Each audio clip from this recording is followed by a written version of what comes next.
السلام عليكم ورحمة الله وبركاته. مبروك لنادي الزمالك وهارد لك النادي الأهلي.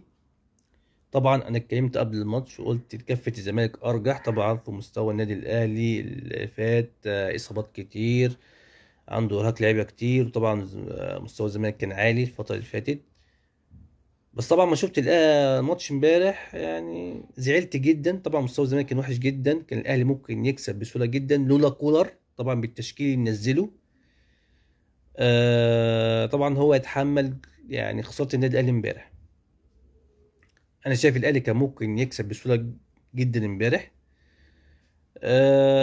طبعا بالتشكيل اللي نزله كولر طبعا في لعيبة المفروض ما تلعبش أصلا في النادي الأهلي، مش تلعب أساسية.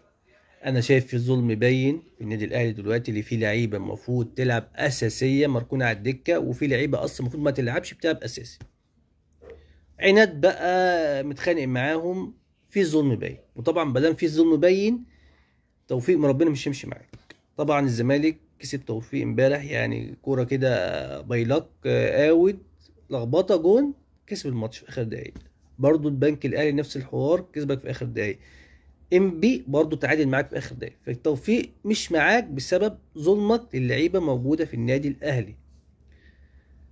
فوق يا مستر كولر، انت داخل على ماتشين مهمين، ماتش مازيمبي لو خسرتهم وطلعت من دوري ابطال افريقيا انت كده ايامك معدوده في النادي الاهلي. فان شاء الله بالتوفيق للنادي الاهلي الفتره الجايه، ان شاء الله نعدي من الكبوه دي. وبنصيحه لكولر فوق ونزل اللعيبه المفروض تلعب اساسيه الفتره الجايه. والسلام عليكم ورحمه الله وبركاته.